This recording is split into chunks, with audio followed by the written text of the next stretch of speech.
નવી દિલ્હીમાં ઇન્ડિયા ગઠબંધનની સોમવારે મિટિંગ યોજાઈ હતી. કહેવામાં આવ્યું કે આ બેઠકમાં 25 પક્ષોના નેતાઓ સામેલ થયા હતા. આમ જોવા જઈએ ને તો આ સારી વાત છે. બેઠકની સફળતા જોઈને બધાના ચહેરા પર ખુશી હોવી જોઈએ, પરંતુ સચ્ચાઈ એ છે કે આ બેઠકમાં આવનારા લોકોના ચહેરા પર ક્યાંય હતાશા દેખાતી હતી. ડીએમકે અને આમ આદમી પાર્ટીએ બેઠકમાં ભાગ લેવાની ચોખ્ખી ના પાડી દીધી.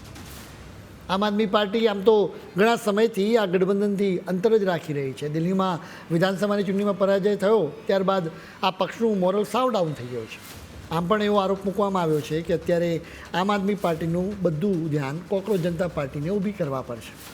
રહી વાત ડીએમકેની, તો એની સ્થિતિ સમજી શકાય એવી છે.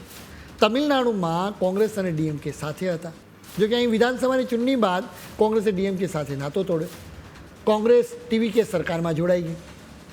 આ તો થઈ વાત કોણ નહોતું આવ્યું. હવે એ પણ જાણવું પડે કે મિટિંગમાં કોણ આવ્યું હતું. કોંગ્રેસમાંથી સોનિયા અને રાહુલ ગાંધી સિવાય મલ્લિકાર્જુન ખરગે આવ્યા હતા. સમાજવાદી પાર્ટીમાંથી અખિલેશ યાદવ, તૃણમૂલ કોંગ્રેસમાંથી મમતા બેનર્જી અને શરદ પવારની એનસીપીમાંથી સુપ્રિયા સુલે આવ્યા હતા. આરજેડીમાંથી તેજસ્વી યાદવ અને નેશનલ કોન્ફરન્સમાંથી ઉમર અબ્દુલ્લા આવ્યા હતા. તો બીજી તરફ શિવસેનાના ઉદ્ધવ ઠાકરે અને ઝારખંડ મુક્તિ મોરચાના હેમંત સોરેન વર્ચ્યુઅલી હાજર રહ્યા.